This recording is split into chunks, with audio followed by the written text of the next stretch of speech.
చెప్పగలగాలి. సంపూర్ణత అంటే మరొక మాట కూడా మనం చూడవచ్చు. కొరింథీయులకు రాసినటువంటి మొదటి పత్రికలో పౌలు గారు పలికినటువంటి మాటను బట్టి మనము చెప్పొచ్చు. ఏం చెప్పొచ్చు? 11వ అధ్యాయము మొదటి పత్రిక 11వ అధ్యాయం 1వ వచనం, నేను క్రీస్తుని పోలి నడుచుకొంచున్న ప్రకారము మీరును నన్ను పోలి. అది సంపూర్ణత అంటే. సంపూర్ణత అంటే ఏంటి అండి? క్రీస్తులాగా నడుస్తున్నాను నేను, ఇంకంతకంటే ఏంటి? క్రీస్తు ప్రభు ఎలా జీవించారు, క్రీస్తు ప్రభు ఏ విధంగా తండ్రి నామాన్ని మహింపరిచారు, క్రీస్తు ప్రభు ఏ విధంగా అనేకుల ఆత్మలను సంపాదించారు, నేను అలాగే నడుచుకుంటున్నాను. కాబట్టి మీరు కూడా నన్ను పోలి నడుచుకోండి. నేను క్రీస్తు వలె నడుచుకుంటున్నాను, క్రీస్తులాగా బ్రతుకుతున్నాను. కాబట్టి సంపూర్ణత, పరిపూర్ణత అంటే అది. పడటం, లేవటం, ఏమండి మళ్ళీ ప్రభువా నన్ను క్షమించయ్యా అని అడగటం, ఇలాగా మాటి మాటికి జీవితంలో జరిగితే ప్రియులారా, అది చాలా ప్రమాదము. అది చాలా ప్రమాదము. జాగ్రత్త. మారు మనసు పొందినటువంటి ప్రతి ఒక్కరూ జాగ్రత్త. ఎంతో ప్రయాసపడి పాపముల మీద జయం ఉండాలి. కాబట్టి ఇక్కడ ఈయన హెచ్చరిక చేస్తున్నారు. సంపూర్ణత అంటే ఏంటి? క్రీస్తుని పోలి నడుచుకోవడం. క్రీస్తుని పోలి నడుచుకునేవారు పరిపూర్ణతలో ఉన్నారు, సంపూర్ణులయ్యారు. దేవుని యొక్క వాక్య విషయంలో సంపూర్ణులయ్యారు, క్రీస్తుని పోలి నడుచుకునేటువంటి వారు. ఇది సంపూర్ణత అంటే. గనుక చెప్తున్నాడు ఇక్కడ, మనము సంపూర్ణమగుటకు సాగిపోతాం. పొద్దుదాకా పడిపోయి మళ్ళీ హెచ్చరిక చేస్తాం, పడిపోయి మళ్ళీ మారు మనసుల గురించి బోధ మళ్ళీ చెప్పించుకోవడం. ఏంటండి ఇది? ఇవి మానేసేయండి అంటున్నాడు. అది మీకు మంచిది కాదు. ఇవి మానేసేయాలి మీరు. ఇవి మానేసి సంపూర్ణతలోనికి వెళ్ళాలి. సంపూర్ణంలో అగుటకు, సంపూర్ణము అవటానికి మనం సాగిపోవాలి. అంటే క్రీస్తు వలె నడుచుకోవడానికి, క్రీస్తుని పోలి జీవించడానికి మనం సాగిపోవాలి. అది పరిపూర్ణత అంటే. కిందికి చదువుదాం. అంటే హెబ్రీ 6:4 ఒకసారి వెలిగించబడి. జాగ్రత్త ప్రియులారా, ఈ వాక్య భాగం మీరు నిజంగా మనసు పెట్టి చదివితే చాలా భయం వేస్తుంది, చాలా భయం వేస్తుంది. ఒకసారి వెలిగించబడి పరలోక సంబంధమైన వరమును రుచి చూచి పరిశుద్ధాత్మలో పాలివారై దేవుని దివ్యవాక్యమును రాబో యుగ సంబంధమైన శక్తుల ప్రభావమును అనుభవించిన తరువాత తప్పిపోయిన వారు తమ విషయంలో దేవుని కుమారుని మరలా సిలువ వేయచ్చు బాహాటముగా ఆయనను అవమానపరుచుతున్నారు గనుక మారు మనసు పొందినట్లు అట్టి వారిని మరలా నూతనపరచుట అసాధ్యము. ఎప్పుడు చెప్పారు ఈ మాట? మీకు అర్థమైందిగా. పౌలు గారు ఎప్పుడు చెప్పారు ఈ మాట? చెప్పి ఈ మాట ఎప్పుడు చెప్పాల్సి వచ్చింది? ఇందాక విన్నాం కదా. మాటి మాటికి మళ్ళీ మీరు మారు మనసును కూర్చున్న సువార్త వినటం మంచిది కాదు. అంటే మాటి మాటికి మీరు మారు మనసు వార్త మళ్ళీ మేము మీకు ప్రకటించాల్సి వస్తుందంటే అర్థం ఏంటి? మీరు పడిపోతూ లేస్తూ ఉన్నారని అర్థము. చూడండి ప్రియులారా, చాలామంది నేటి దినాల్లో మారు మనసు పొందుతున్నారు, కానీ కొంతకాలం తర్వాత పడిపోతున్నటువంటి వారిగా ఉన్నారు. జాగ్రత్త ప్రియులారా, అటువంటి వారికి నిత్యమైన తీర్పు ఉంది. అది కూడా చదువుతాం తర్వాత. ఒకసారి వెలిగించబడి అంటే మారు మనసు ఒక్కసారే పొందాలండి.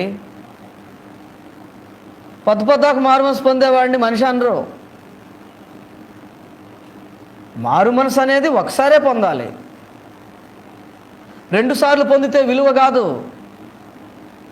2 సార్లు మారు మనసు పొందడం అనేది అవమానకరమైన విషయం. అది అంటే దాని అర్థం ఏంటి? ఒకసారి పొంది మళ్ళీ పడిపోయామని. అప్పుడు అది విలువైనటువంటి పని కాదు. అది దేవుని వాక్యం తెలియనప్పుడు, దేవుని రాజ్యంను గురించిన వాక్యం తెలియనప్పుడు ప్రియులారా మనము చీకట్లో పాపంలో ఉన్నాం. ఎప్పుడైతే దేవుని వాక్యం విన్నామో మనం గ్రహించుకొని మన పాపం మనం ఒప్పుకొని నూతనంగా తిరిగి జన్మించాం. చీకట్లోంచి వెలుగులోనికి వచ్చాం. వచ్చిన తర్వాత మళ్ళీ చీకట్లోనికి వెళ్ళటం అనేది అది గర్వించదగ్గ విషయం కాదండి. చాలామంది పడిపోయి లేస్తూ ఉంటారు. అది దేవునికి పెద్ద సంతోషమేమి ఇవ్వదు. అది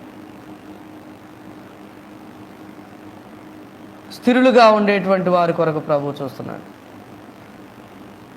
మారు మనసు పొంది పడిపోతే ప్రమాదం ఏంటంటే, నా జీవితంలో కూడా నేను ఏదైనా ఒక పొరపాటు చేయాల్సి వచ్చి బుద్ధిపూర్వకంగానే చేసి మళ్ళీ రాత్రి పడుకునే ముందు క్షమాపణ అడుగుతానులే, రాత్రి ప్రార్థన చేసుకునేటప్పుడు ఈరోజు చేసిన తప్పు గురించి క్షమాపణ అడుగుతానులే అనుకునేవాడిని. అలాగే చేసేవాడిని. అయితే అలా చేయడం వల్ల ఏమైందంటే మళ్ళీ ఇంకొకసారి ఏదో ఒక సందర్భం మళ్ళీ ఒక పొరపాటు చేయాల్సి వస్తే ఏమాత్రం కూడా భయపడకుండా మళ్ళీ ఆ బుద్ధిహీనత, ఆ పాపంలో పట్టం, మళ్ళీ క్షమాపణ అడుగుతానులే అనేటువంటి పద్ధతికి అలవాటు పడిపోయే ప్రమాదం ఉంది. ఇక అప్పుడు దేవుని వాక్యం పట్ల భయం ఉండదు. దేవుడు అంటే ఏదో ఒక పిచ్చివాడిలాగా మనం లెక్కగట్టినట్టు. ఒక వ్యక్తి గురించి ఎవరికైనా భయం ఉంటే,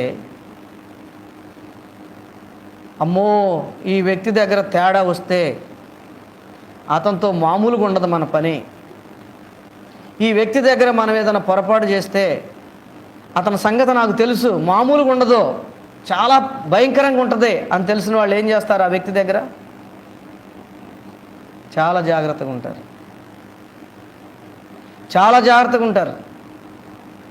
ఈ వ్యక్తితో మనం ఏ తేడా జరిగినా ఇక అతని నుంచి వచ్చేటువంటి ఆ స్పందన మామూలుగా ఉండదు.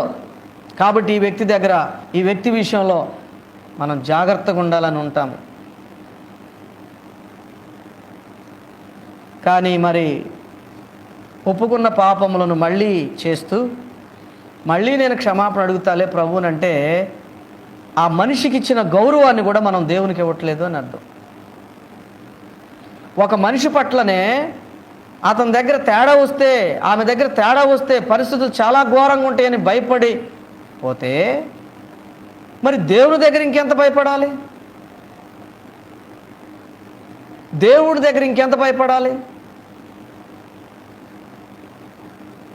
కనుక ప్రియులారా, ఈ పడిపోవటం అనేది అలవాటు చేసుకుంటే ఇంకొక ప్రమాదం ఉంది. ఇక ఇది పెద్ద తప్పు చేస్తున్నట్లుగా ఇక ఫీలింగ్ కానీ, భయం కానీ, బాధ కానీ కలగదు. ఇక రొటీన్గా అలవాటు అయిపోద్దండి. ఏమీ భయం అనిపించదు. ఎందుకంటే ఒప్పుకుంటున్నాం, క్షమిస్తున్నాడు దేవుడు, బతికే ఉన్నానుగా, చేసిన తప్పుని దేవుని దగ్గర ఒప్పుకున్నాను, ఆయన కూడా చూస్తున్నాడు, ఒప్పుకున్నాను, సరే నన్ను క్షమించాడు, నేను బ్రతికే ఉన్నానుగా. ఇలాగా ఎప్పుడు తప్పదో అని అనుకున్నా, ఎప్పుడు ఇక తప్పదో ఈ తప్పు చేయటం అని అనుకున్నా, అప్పుడు చేసిన మళ్ళీ క్షమాపణ అడిగితే క్షమిస్తాడులే అనేటువంటి ఒక ఆలోచనలోనికి వెళ్ళిపోతారు. అయితే నువ్వు ఒప్పుకోకముందే ఒకవేళ చనిపోతే, ఒప్పుకుందాంలే అని అనుకున్నావు, రాత్రి పడుకునే ముందు ప్రార్థన చేసేటప్పుడు ఒప్పుకుందాంలే, రోజు ఇలాగే చేస్తున్నాను కదా అని అనుకున్నావు, కానీ ఆ పగటి సమయంలోనే ఏదైనా జరిగి చనిపోతే పరిస్థితి ఏంటి? అంటే ఇలాంటి విధానము నిన్ను మోసం చేస్తుంది. ఇలాంటి విధానం మంచిది కాదు ప్రియులు. గతంలో రక్షణ అనేది పొందినప్పుడు మనకి తెలియక చేసాం, తెలిసిన తర్వాత తిరిగి మళ్ళీ ఆ పాపంలో ఏ పాపంలోనూ పడకూడదు. విడిచిపెట్టిన ఒక్క పాపాన్ని కూడా మనం చేయకూడదు. అలాగా మీరు ప్రయత్నం చేశారా? ఒకవేళ అలాంటి పాపంలో పడ్డారా? మళ్ళీ ఏమైనా బుద్ధిహీనతలో అది అలవాటుగా మారిపోయే ప్రమాదం ఉంది. ఇక నీకు భయం కానీ ఏమాత్రం దిగులు కానీ ఉండదండి. పాపం మీద పాపం, పాపం మీద పాపం అలా చేసుకుంటూ పోతాం. కనుక అది అలవాటైపోద్ది. ఇక సైతాన్ చక్కగా ఏం చేస్తాడంటే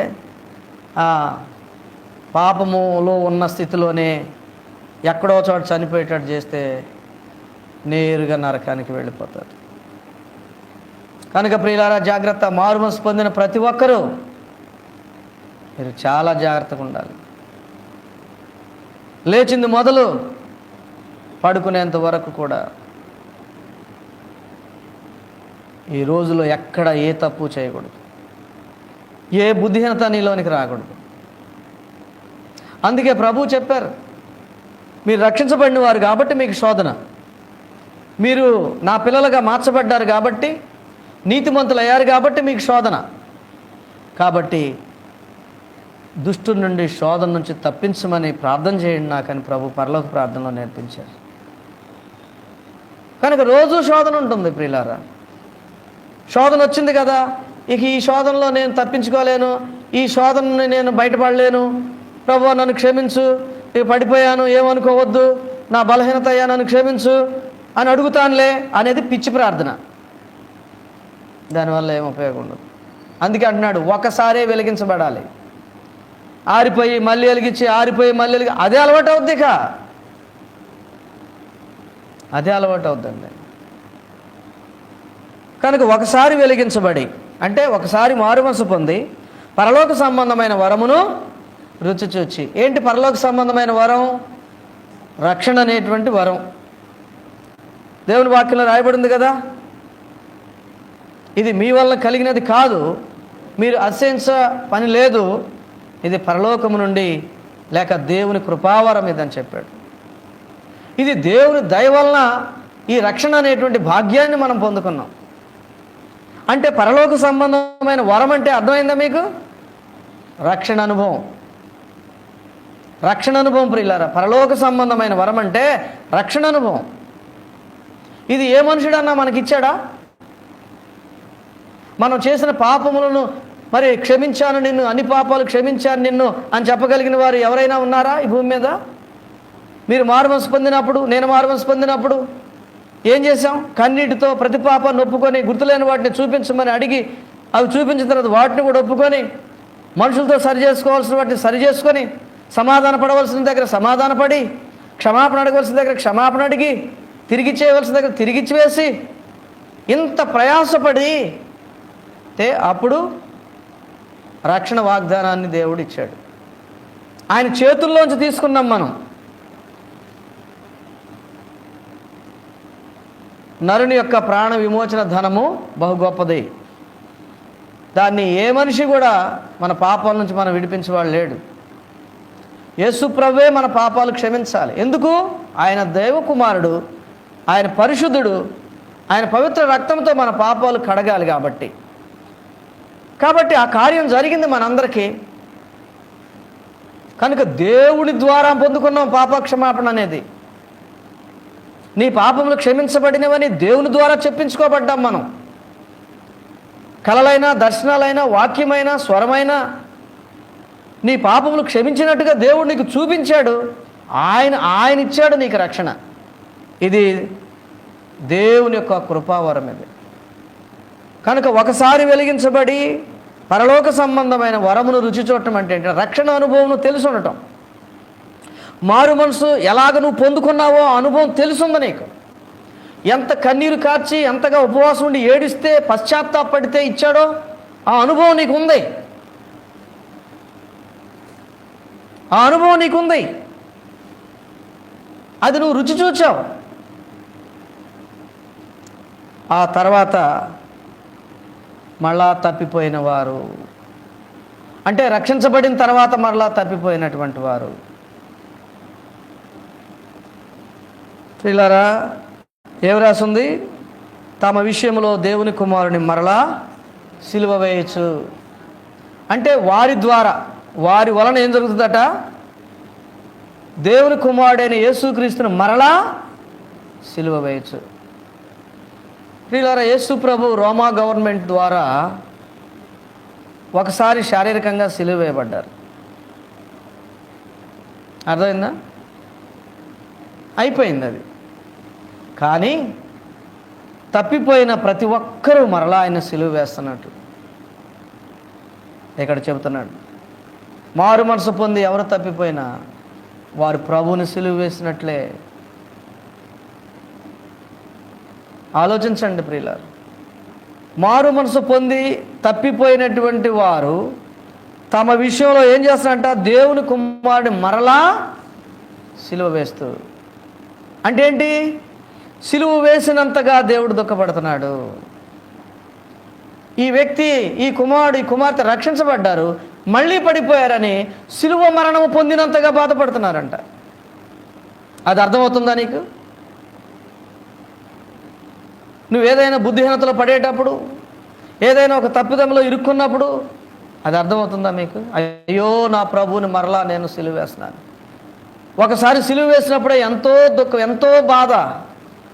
కానీ ఇప్పుడు మళ్ళీ సిలువ వేస్తున్నానే, నేను తిన్నగా నిలబడలేనందుకు, విశ్వాసమందు స్థిరంగా లేనందుకు అయ్యో ప్రభు మళ్ళా సిలువ మరణం పొందినంతగా బాధపడుతున్నాడు అనే గ్రహింపు ఉంటుందా?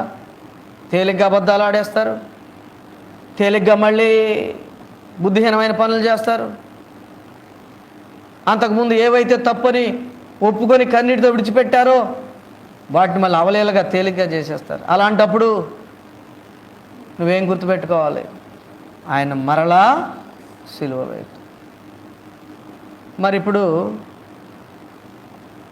నేను తప్పిపోతే నేను సిలువ వేస్తున్నాను, నువ్వు తప్పిపోతే నువ్వు సిలువ వేస్తున్నావు. మరి రక్షించబడిన వారు అనేక మంది తప్పిపోతే ఎంతమంది సిలువ వేస్తున్నట్లు? ఎంత దుఃఖాన్ని ఆయనకు మనం కలిగిస్తున్నట్లు? ఆలోచించండి ఒకసారి ప్రియులు, ఆలోచించండి. చాలా జాగ్రత్తగా మీరు గమనించుకోండి. మరలా సిలువ వేయచ్చు. మరలా సిలువ వేయటము అనేది ఎంత బాధాకరమైన విషయం ప్రియులారా. మరలా సిలువ వేయటం అనేది ఇది సంతోషించే విషయమా? నువ్వు ఏ చిన్న బుద్ధిహీనతలో పడవలసి వచ్చినా, అటువంటి శోధన నీకు ఎదురైనా, ప్రభువుని మరలా నేను సిలువ వేస్తున్నాను, అయ్యో ఎంత దుష్టుడు నేను, ఎంత దుష్టురాలు నేను, ఇది నాకు తగదు, ఆయన నా కొరకు ఎంతో త్యాగం చేస్తే ఈ రక్షణ అనుభవం నాకు వచ్చింది, నా పాపాలు క్షమించబడ్డాయి, నేను తిరిగి మళ్ళీ ఆ పాపం చేసి మళ్ళీ భ్రష్టుడిని భ్రష్టురాలను అవ్వకూడదు, మళ్ళీ ప్రభువు నేను సిలువ వేయకూడదు అనేటువంటి ఆ గ్రహింపు నీకు కలిగి ఉండకపోతే మరి ఆయన రోజు ఎంతమంది సిలువ వేస్తున్నట్లు? ప్రపంచంలో తప్పిపోయిన వారు ఎంతమంది ఉంటే అంతమంది సిలువ వేస్తున్నట్లే కదా. తప్పిపోయిన వారు ఎంతమంది ఉంటే అంతమంది సిలువ వేస్తున్నట్లే కదా. చెప్పండి, ఇప్పుడు ఆయనకి సంతోషం ఉందా? ఇప్పుడు రోజు సిలువ వేస్తున్నారు కదా. కనుక ఇటువంటి వారు అనగా పడిపోయిన వారు ఆయన సిలువ వేయటమే కాకుండా బాహాటముగా ఆయనను అవమానపరుచుచున్నారు. ప్రజలందరి ముందు, అన్యజనుల ముందు ఏమండి, బాహాటముగా అందరి ఎదుట ఆయనను అవమానపరుచుచున్నారు. అంతే కదండి. ఏమ్మా మొన్న మారుమనసు పొందాను అన్నావా? బాప్తిసం తీసుకున్నాను, ఈ ఆడపిల్ల ఫంక్షన్కి రమ్మంటే అమ్మో నేను రాను, నేను మారుమనసు పొందాను, నేను బాప్తిసం తీసుకున్నాను, ప్రభు భోజనంలో పాలు పములు పొందుతున్నాను, అమ్మో అట్లాంటివి నేను చేయను అని అన్నావు కదా. మరి ఇప్పుడేంటి ఇట్లా బ్రతుకుతున్నావు అని అన్యజనులు, అవిశ్వాసులు నిన్ను బట్టి, నన్ను బట్టి, తప్పిపోయిన వారు అందరిని బట్టి దేవుని నామాన్ని అవమానపాలు చేస్తున్నాం. కనుక జాగ్రత్త ప్రియులు. నువ్వు కరెక్ట్గా ఉన్నప్పుడు నిన్ను చూచిన ప్రజలు నువ్వు తప్పిపోయిన తర్వాత కూడా చూస్తారు. చూచినప్పుడు అనే మాటలు ఇవే, నువ్వు మా బోటి వంటి వాడవైతివా, నీవు మాకులాగే దిగజారిపోయావా చివరికి. అప్పుడు చాలా నిష్ఠగా ఉండేదానివి, చాలా జాగ్రత్తగా ఉండేదానివి, చాలా జాగ్రత్తగా ఉండేవాడివి, దేవునికి విరోధమైన ప్రతిదానికి దూరంగా ఉండేదానివి, మళ్ళీ ఏంటి ఇలాగైపోయావా అని నవ్వుతారు. అది అవమాన పాలు చేయటం ప్రియులారా. బాహాటంగా ఆయనను అవమానపరుస్తున్నారు గనుక మారు మనసు పొందినట్లు అట్టి వారిని మరలా నూతనపరచుట అసాధ్యము. వారు మళ్ళా తిరిగి మారు మనసు పొందటం అనేటువంటిది కళ్ళ జరిగే పని కాదు, జరిగే పని కాదు. కారణం ఏంటంటే ఇందాక చెప్పాను చూడండి, అలవాటు అయిపోద్ది, భయం పోద్ది, అలవాటు అయిపోద్ది. ఏమండి, తప్పు చేయటం, మన పిల్లోడు తల్లిదండ్రుల దగ్గరకు వచ్చి నాన్న తప్పు అయిపోయింది క్షమించు అని అంటాం, సర్లే అని క్షమించటం. మళ్ళీ రేపు నాన్న మళ్ళీ పొరపాటు జరిగింది అలా క్షమించు, మళ్ళీ క్షమించాడు, మళ్ళీ ఎల్లుండి, మళ్ళీ తర్వాత అట్లా ఒక నెల వరుసగా జరిగింది. ఏ తండ్రి నమ్ముతాడండి ఆ కుమారుణ్ణి? అలాగ మాటి మాటికి పడిపోయేటువంటి తప్పైంది అంటాం, క్షమించమని అంటాం. అలాంటి వ్యక్తిని ఎవరు విలువగా ఎంచుతారు? అరే వీడికి మాట అంటే పట్టుదల లేదు, ఒక మాట అంటే దీని మీద నిలబడదామని లేదు. ఈయన్ని క్షమించినా క్షమించకపోయినా ఒకటే. ఎందుకంటే స్థిరత్వము లేదు, వెనుక తీసే స్వభావము. కొండయ్య కొంటె పిల్లవాడని మీకు తెలుసు, గతంలో కొంతమంది తెలిసి ఉండొచ్చు. అదిగో నాయనా పులి వచ్చా అని చెప్పి ఇదే మాట ఆడిని నమ్మలేదు, రాకనే చెప్పాడు. పులి రాలేదు, ఏం రాలేదు, ఆట పట్టించడానికి చెప్తే పొలంలో పని చేసుకునే వాళ్ళు ఆడావిడికి వచ్చారు. మొదటిసారి వచ్చారు, 2 సార్లు వచ్చారు. ఏంట్రా ఏది పులి అంటే, పులి లేదు గిల్లి లేదని నవ్వాడంట. 3వసారి నిజంగానే వచ్చిందంట ఆ మేకల మంద దగ్గరికి, గొర్రెల మంద దగ్గరకు. నాయన పులి వచ్చిందని చెప్పి కేకలేస్తున్నాడు, గోల గోల కరుస్తున్నాడు. వాళ్ళు అనుకున్నారు అక్కడ ఆడొక తుంటరోడు, వాడికి మాట విలువ తెలీదు, ఇందాక చూడు 2 సార్లు మన పని అనవసరంగా పాడు చేశాడు, ఇదిగో పులి వచ్చిందని. ఒట్టిదేలే వాడు, అంతే ఆట పట్టిస్తాడులే అని అనుకుని వెళ్ళాల. తీరా దేన్నో ఒక మేకను ఎత్తుకుపోయింది, ఏడ్చుకుంటూ వచ్చాడు. నానా రాలేదేంటి మీరు? ఎంత అరిశాను, వినపడలేదా మీకు? వినపడింది, మరి ఎందుకు రాలేదు? ఎందుకు? నువ్వు అంతా హేళన చేస్తున్నావుగా. 2 సార్లు వస్తే ఏం చేసావు నువ్వు? ఏది పులేది? నవ్వావుగా. ఇప్పుడు అంతే అనుకున్నాం. లేదు నాన్న నిజంగానే వచ్చింది, పులి ఎత్తుకుపోయింది. చూసారా, స్టాండర్డ్స్ మెయింటైన్ చేయలేనటువంటి వారు ప్రభువుకు అవసరం లేదండి. నీవు పొందుకున్న రక్షణ ఎటువంటిదో దాన్ని నిలుపుకోలేకపోతే నీ వల్ల దేవునికి ఏం సంతోషం లేదు. 3 రోజులు ముచ్చట కాదు మారు మనసు అంటే. చెప్పానుగా, ఎన్నోసార్లు చెప్తున్నాను మీకు నేను, రక్షణ పొందటం అనేది రోజుల పని, కానీ పొందుకున్న రక్షణ కాపాడుకోవటం అనేది జీవితకాలపు పని. ఇది మర్చిపోవద్దు. ఏడిస్తే క్షమాపణ అడిగితే ప్రభు మారు మనసు అనుభవిస్తాడు, క్షమిస్తారు. కానీ దాన్ని జీవితకాలం కాపాడుకోవాలంటే రోజు పోరాటమే, రోజు శోధనే, రోజు పోరాటమే, రోజు శోధనే. ఎందుకు పొంది పడిపోతే పడిపోయాం, మనం నరకానికి పోతే పోయాం. కానీ ప్రభు నామాన్ని బాహాటంగా మనం అవమానపరుస్తుంటాం. ఇదేనా నీ మారు మనసు? ఇదేనా నీ రక్షణ?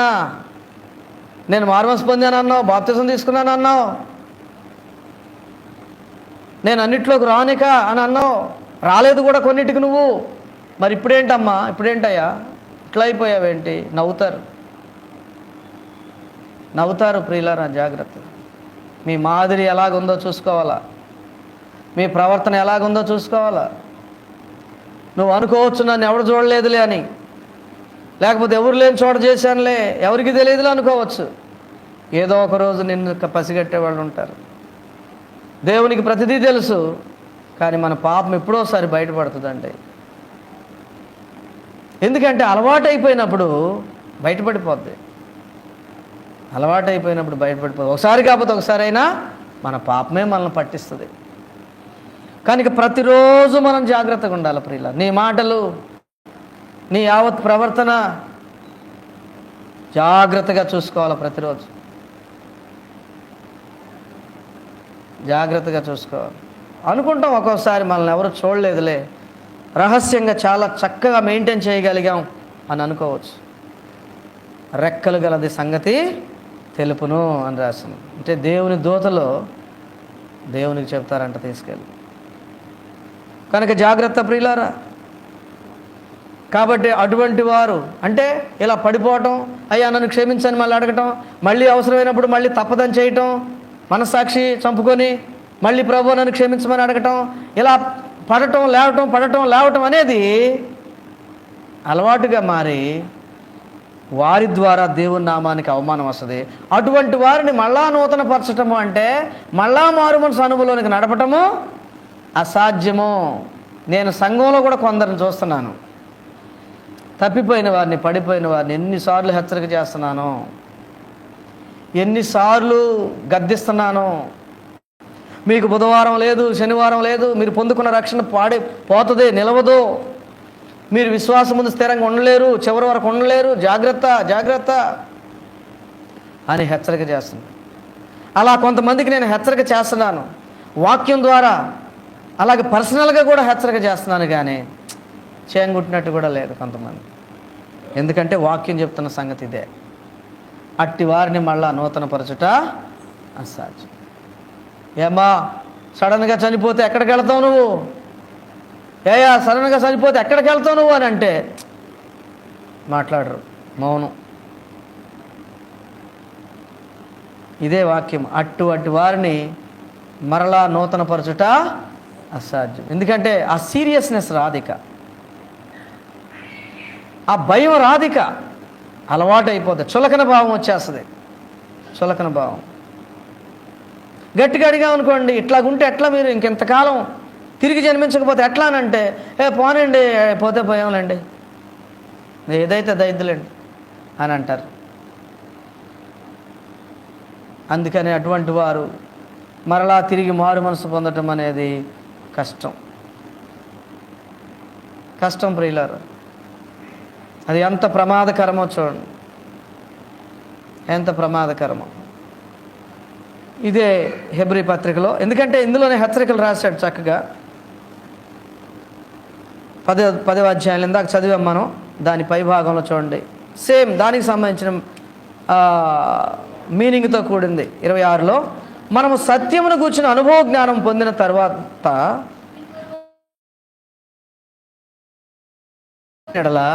పాపములకు బలి ఎకనూ ఉండదు, కానీ న్యాయపు తీర్పునకు భయంతో ఎదురుచూచుటయు విరోధులను దహింపబోవు తీక్షణమైన అగ్ని ఇక ఉండును. చూడండి, చదువుతుంటే ఎంత భయం వేస్తుందో. భయం మీకు కలుగుతుందో లేదో నాకు తెలియదు, కానీ ఎంత భయంకరమైన మాటలు ఇవి. ఏంటట, మనము సత్యమును గూర్చిన అనుభవ జ్ఞానము పొందిన తర్వాత. సత్యం ఎవరు? ప్రభువే సత్యం, నేనే మార్గమును సత్యమును. సత్యం ఎవరు? దేవుని మాటలు, దేవుని వాక్యం. అంటే ఈ యేసు ప్రభువును గూర్చినటువంటి అనుభవ జ్ఞానం పొందాం అంటే యేసు ప్రభు ఎవరు, ఎందుకు వచ్చారు, ఏం చేశారు, నా కొరకు ఏం చేశారు, ఇప్పుడు ఎక్కడున్నారు, మళ్ళీ వచ్చినప్పుడు ఏం చేస్తారు అనే విషయాలు మనకి అనుభవపూర్వకంగా మనకు తెలుసు. ఇందాకేమో రుచి చూచి అని చెప్పాడు, మీరు రుచి చూచిన తర్వాత రెండు ఒకటే. అంటే ఆ అనుభవం మీకుంది, ఆ విషయాలు మీకు తెలుసు. మనము సత్యమును గూర్చిన అనగా యేసుక్రీస్తును గూర్చిన అనుభవ జ్ఞానము పొందిన తర్వాత బుద్ధిపూర్వకంగా పాపము చేసిన ఎడలా, బుద్ధిపూర్వకంగా అంటే ఏంటి, ఏదో యాక్సిడెంటల్గా కాదు, యాదృచ్ఛికంగా అనుకోకుండా చేసింది కాదు. ఇది తప్పు, ఇది చేయకూడదు, ఇలాంటి తప్పులు ఇంతకుముందు చేశాను, ఇలాంటి పాపములు ఇంతకుముందు చేశాను, తెలియక చేశాను, క్షమాపణ అడిగితే ప్రభు క్షమించారు, ఇప్పుడు చేయకూడదు, ఇది చేస్తే శిక్ష వస్తుందని తెలిసి కూడా బుద్ధిపూర్వకంగా అంటే ఓన్ విల్లింగ్ అనమాట, అంటే సొంత ఇష్ట ప్రకారమే, అంతా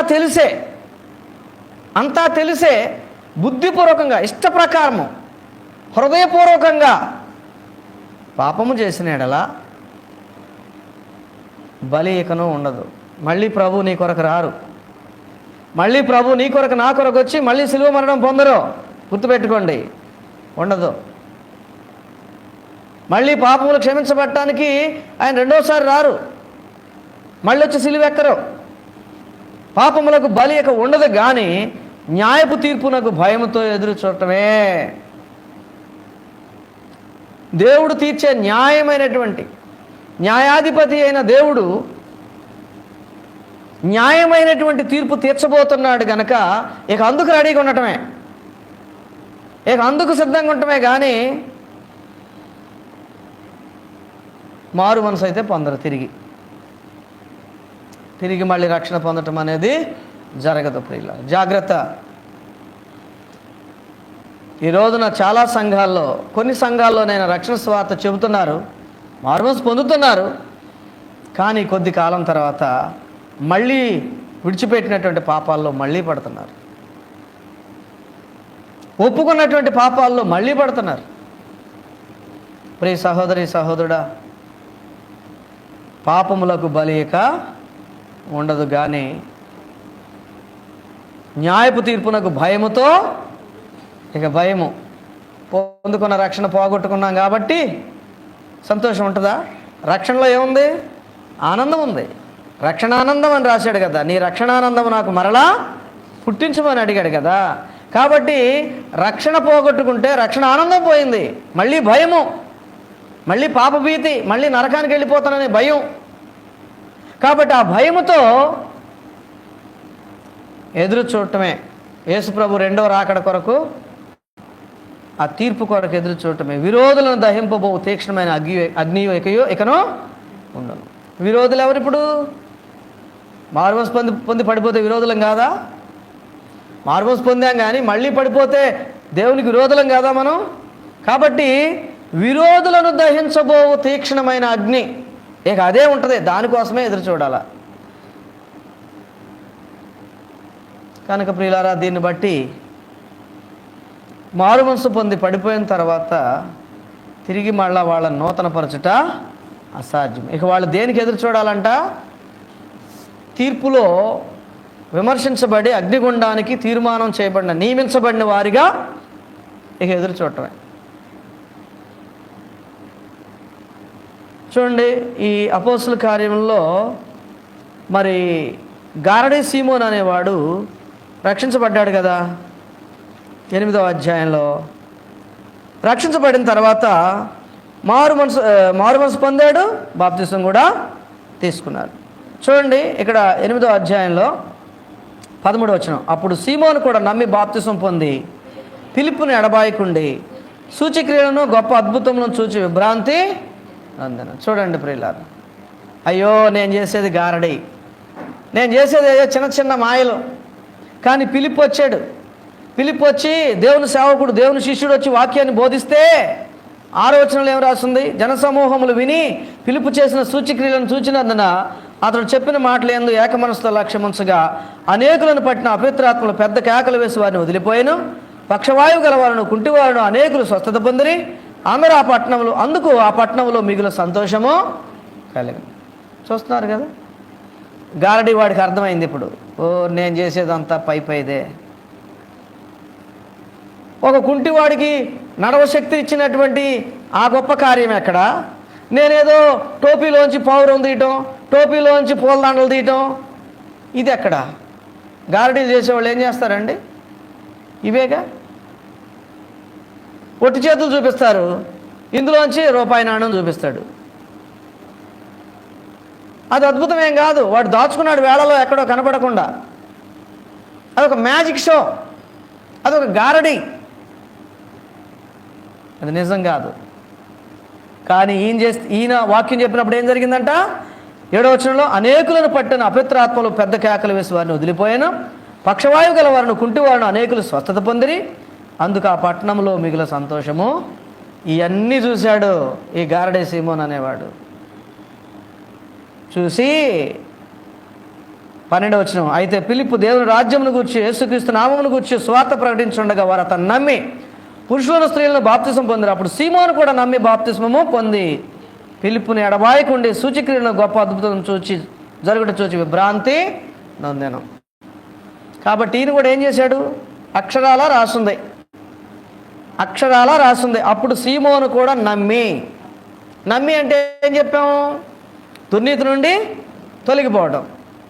అతను కూడా నేను చేసే గారడీ తప్పు, నాది ఏదో మానవ శక్తి, కానీ ఇది దేవుని శక్తి ఫిలిప్పు చేసేది, చిచి ఇట్లాంటిది నేను కలిగి ఉండటం తప్పు, ఇది ఒక మాయ, ఇది ఒక మోసం చేస్తున్నాను నేను ప్రజల్ని, ఇది నిజం కాదు అని గ్రహించుకొని తప్పు ఒప్పుకొని మారు మనసు పొంది బాప్తిస్మం కూడా తీసుకున్నాడు. ఆ తర్వాత కొద్ది రోజులకే ఈ సమరయ పట్టణంలో ఉన్నటువంటి వారు ఫిలిప్పు ప్రకటించిన దేవుని రాజ్య సువార్తను విని మారు మనసు పొందారని యెరూషలేములో ఉన్న పెద్దలైనటువంటి మరి పేతురు యోహానులు ఇక్కడికి వచ్చారు. వచ్చి ఆహా సమరయులు అంటే పాపులు, ఆ పట్టణంలో ప్రజలు మారు మనసు పొందారంట అని సంతోషంగా వాళ్ళు వచ్చి ఈ మారు మనసు పొందిన వాళ్ళందరి మీద చేతులు ఉంచినప్పుడు వారు పరిశుద్ధాత్మను పొందారు. అదే హస్త నిక్షేపణం. చేతులు తల మీద ఉంచినప్పుడు జరిగినటువంటి ఆ పరిశుద్ధాత్మ నింపుదల, దాన్ని హస్త నిక్షేపణం అంటారు. తిమోతి కూడా ఇదే చెబుతాడు, ఇదిగో పెద్దల హస్త నిక్షేపణం వలన కలిగిన వరమును నిర్లక్ష్యము చేయొద్దని చెబుతాడు. అంటే పెద్దలు నీ మీద చేతుల నుంచి ప్రార్థించినప్పుడు నువ్వు పరిశుద్ధాత్మను పొందుకున్నావే, ఆ పరిశుద్ధాత్మను పోగొట్టుకోవద్దు మళ్ళీ అని హెచ్చరిక చేసినట్లు మనం చూస్తాం. ప్రియ సహోదరి సహోదరుడా, జాగ్రత్త, దేవుని వాక్యాన్ని గమనించుకో. ఈ ఫిలిప్పు కూడా నమ్మే, ఏం రాసింది అక్కడ, ఒట్టి బాప్తిస్మం పొందలా, నమ్మి బాప్తిస్మం పొందాడు. ఫిలిప్పు చేసేటువంటి గొప్ప కార్యాలని చూస్తున్నాడు, విభ్రాంతిని పొందాడు. వీళ్ళు మారుమనసు పొందారు సమరయ పట్టణ వాసులు అని చెప్పి యెరూషలేములో నుంచి పేతురు యోహానులోంచి వీళ్ళ మీద చేతులు ఉంచినప్పుడు వారు పరిశుద్ధాత్మను పొందినట్లుగా మనం చూస్తున్నాం. అప్పుడు ఇతను బుద్ధి మళ్ళీ మారిపోయింది. ఇదే వెనుక తీయటం అంటే, ఇదే పడిపోవటం అంటే. అర్థమైందా ప్రియులారా మీకు? 16వ వచనం, అంతకుముందు వారిలో ఎవరి మీదనూ పరిశుద్ధాత్మ దిగి ఉండలేదు, వారు ప్రభువైన యేసు నామమున బాప్తిస్మం మాత్రము పొంది ఉండరు. అప్పుడు పేతురుని యోహాను వారి మీద చేతులుంచగా వారు పరిశుద్ధాత్మను పొందిరి. అపోస్తులు చేతులుంచడం వల్ల పరిశుద్ధాత్మ అనుగ్రహింపబడిన సీమోను చూచి వారి ఎదుట ద్రవ్యం పెట్టి, చూసారా మళ్ళీ లోకం వచ్చింది. అంటే ఏమొచ్చింది ఆయనలోనికి? వ్యాపార మనసు వచ్చింది మళ్ళీ. అంతకుముందు ఇదే బిజినెస్ చేసేవాడు. మారు మనసు పొందిన వారిలో చాలామంది గతంలో ఏ పాపాలు చేసేవారో తిరిగి అదే పాపాలు చేసేవారు అంతా ఈ గారడీ సీమోను యొక్క స్థితి కలిగిన వారే. ఈ గారడీ సీమోను దీన్ని వ్యాపారంగా మార్చుకోవాలనుకుంటున్నాడు. ఈ పేతురు యోహానులు ఈ మారు మనసు పొంది బాప్తిస్మం పొందిన వారి మీద చేతులుంచగా పరిశుద్ధాత్మ రావటం చూసి నాకు కూడా ఈ శక్తి ఉంటే నేను డబ్బు బాగా సంపాదించవచ్చు అనుకున్నాడు. చూసారా మళ్ళీ ఎటుపోయింది ఆయన మైండ్?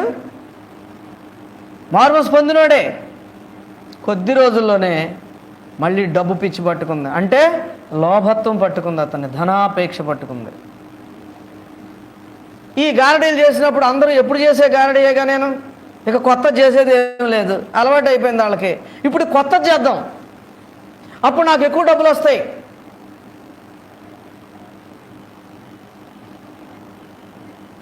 అనే సాతాను తలంపు తనలోనికి వచ్చింది. డబ్బు తీసుకొచ్చి పెట్టాడు, వెండి తీసుకొచ్చి పెట్టాడు. నేను కూడా మీకులాగా ఎవరి మీద చేతులు ఉంచుతున్నా అప్పుడు వారు కూడా పరిశుద్ధాత్మను పొందినట్టు నాకు ఈ వరమును ఇవ్వండి అని అడిగితే పడిపోయిన వాళ్ళ స్థితి ఎలా ఉంటుందో చూడండి.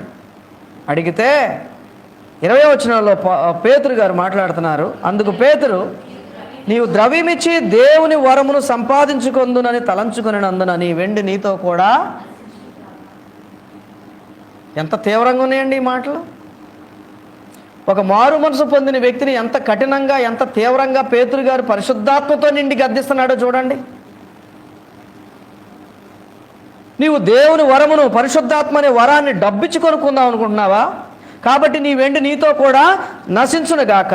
నీ హృదయం దేవుని ఎదుట సరి అయినది కాదు గనక ఈ కార్యమందు నీకు పాలు పంపులు. అంతకుముందు సరి చేసుకున్నాడు, అంతకుముందు మారు మనసు పొందాడు, బాప్తిస్మం తీసుకున్నాడు. అందరిలాగా అయ్యా నా మీద కూడా చేతులు ఉంచండి నేను కూడా పరిశుద్ధాత్మను పొందినట్లు అని అడగకుండా దాన్ని కొనుక్కోవాలని ప్రయత్నం చేశాడు. ఈ కొనుగోళ్ళు అమ్మకాలు ఏంటండి? బిజినెస్. దేవుని వరాన్ని ఎంత చీపుగా, ఎంత తక్కువగా లెక్క కట్టాడో చూడండి. దేవుని సేవకులు డబ్బిస్తే లోబడిపోతారు, దాన్ని నాకు అమ్ముతారు, నేను దీన్ని వ్యాపారం చేసుకోవచ్చు, క్యాష్ చేసుకోవచ్చు అనుకున్నాడు. అంతకుముందు గారడీ అది ఎవరో పెద్ద పట్టించుకోవట్లేదు.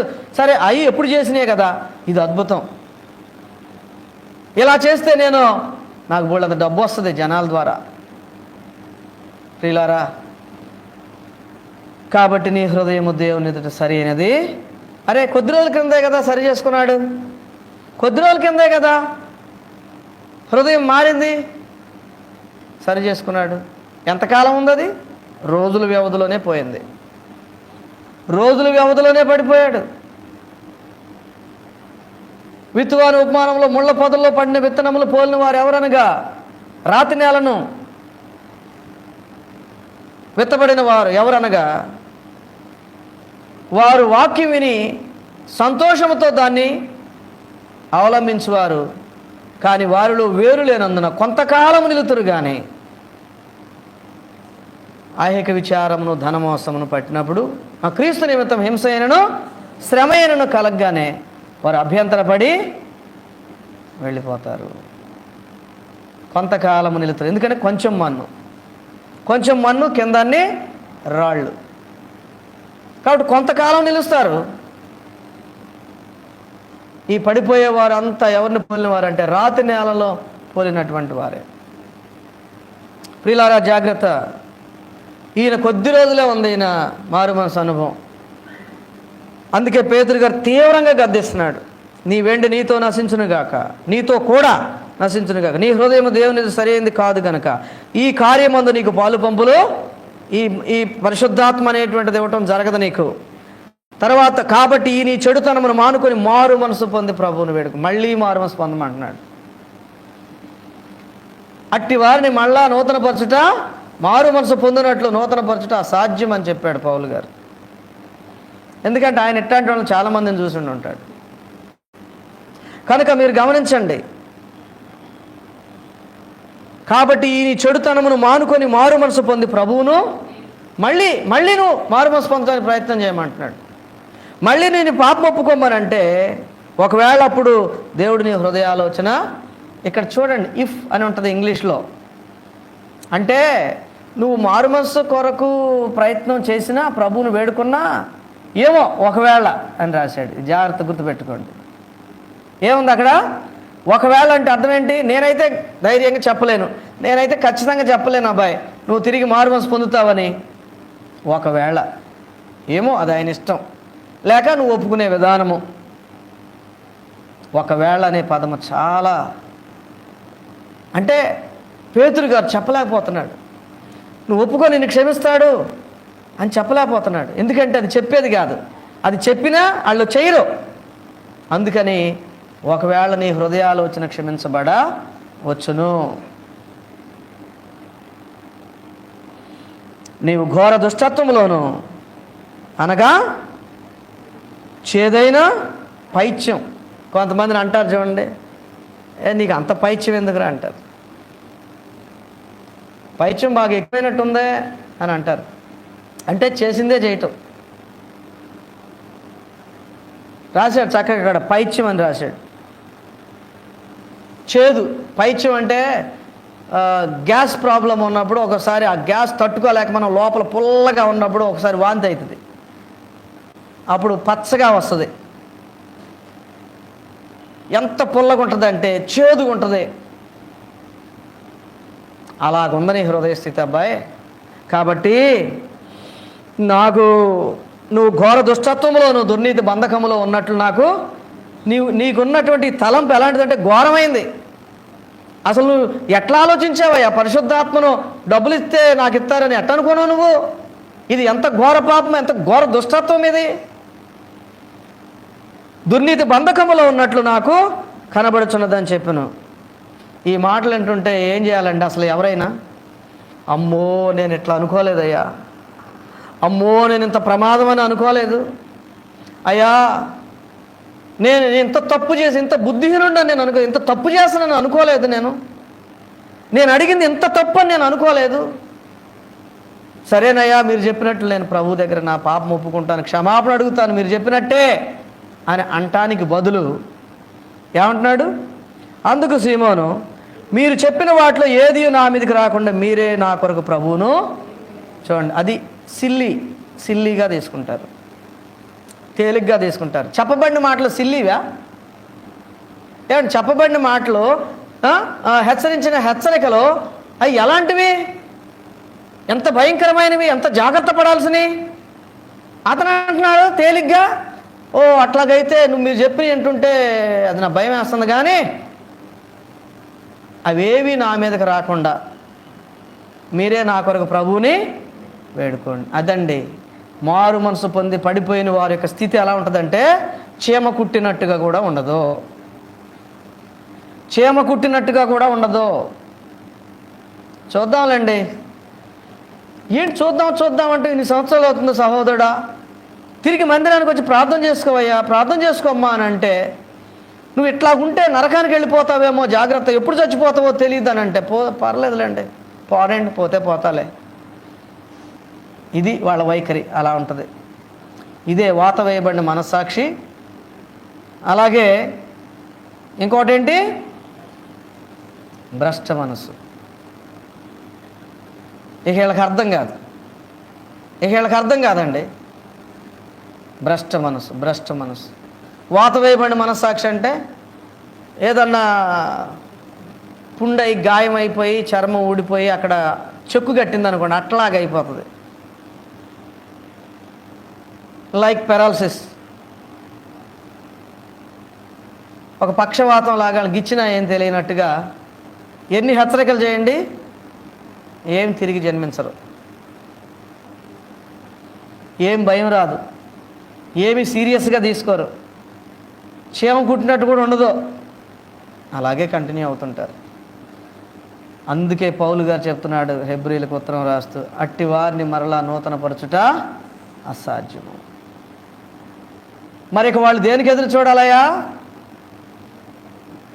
విరోధులను దహించబో తీక్షణమైన అగ్ని కొరకు, అంటే అగ్నిగుండములో పట్టం కొరకే రెడీగా ఉండండి ఇక మీరు అంటున్నాడు. అటువంటి వారు ఇక అందుకే రెడీగా ఉండండి అంటున్నాడు. మరి అలాగైతే మనం కూడా ఎన్నోసార్లు పడిపోయాం కదా. ఎవరి మట్టుకు వారు ఆలోచించుకుంటే ఈ వాక్యాన్ని బట్టి చాలాసార్లు తప్పిపోయాం కదా.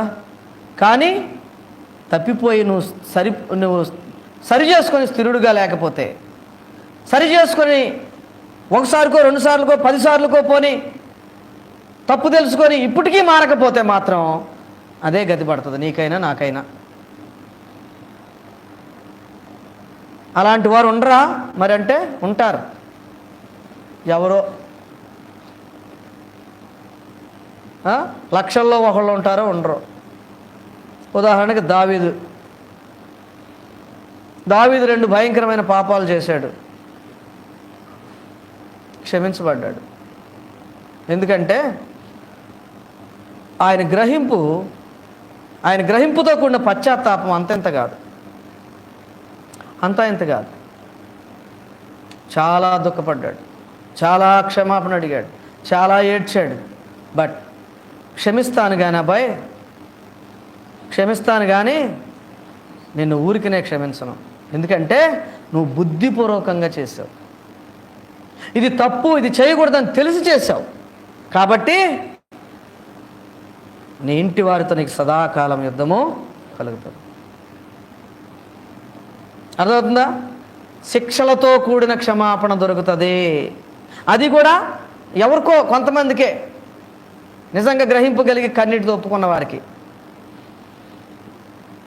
తమాషా దేవునితో. ఎందుకు శిక్షలతో కూడిన క్షమాపణ? శిక్షించకపోతే ఏమవుద్ది? మళ్ళీ అలవాటు అయిపోద్ది. శిక్షిస్తే ఏం జరుగుతుంటుంది? అమ్మో, నేను ఇప్పటికే ఒకసారి తప్పు చేస్తే ఎంతో శిక్ష పొందాను, మళ్ళీ చేశానా, ఇక మామూలుగా ఉండదు దేవునితో, అవసరమై చచ్చిపోతానేమో అనే భయం కలగటానికి శిక్షించి క్షమించాడు. అంతేకాదు, చాలా ఘోరమైనటువంటి రీతిలో చెప్పాడు. ఫస్ట్ ఏమన్నాడు? నీకు పుట్టిన బిడ్డ నిశ్చయముగా చచ్చిపోద్ది, ఒకటి. రెండోది, నీ ఇంటి వారికి నీకు సదాకాలము నువ్వు బతికినంత కాలము నీ ఇంటి వారితో నీకు యుద్ధములే. మూడోది ఏంటంటే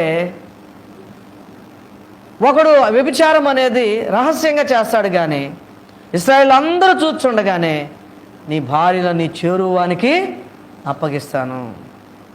ఏం జీవితం అండి అది! ఒకసారి వెలిగించబడి పడిపోతే అసలు ఒప్పుకోవటం అనేదే కష్టం. ఒకళ్ళు ఒప్పుకుంటే ఆయన షరతులతో కూడినటువంటి క్షమాపణ ఇస్తాడు.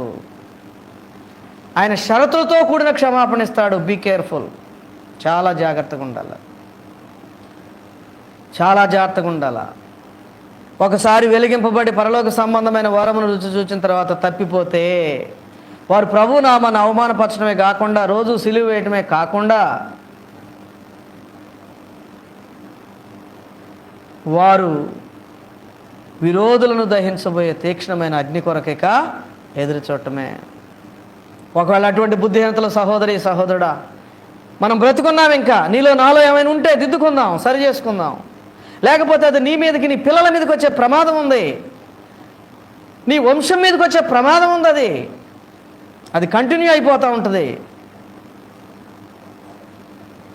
చూడండి, ఉదాహరణకు గారడీ సీమోన్ చూడండి, ఆయన ఒప్పుకున్నాడా? ఏమన్నా సీరియస్గా తీసుకున్నాడా? అది పౌలు గారు చెప్పింది. కనుక అతనికి ఒక్క మాట కూడా ఇవ్వలేవు. ఇంత చెప్పినా కూడా ఇతనికి అసలు క్షేమ కుట్టినట్టుగా మేము చేయాలా ఏంటి? నువ్వు చేసిన తప్పులకు మేము ఒప్పుకోవాలా, మేము చెప్పాలా? చూడవయ్య ఏం మాట్లాడుతున్నాడో, అట్లా ఉంటుంది అన్నమాట.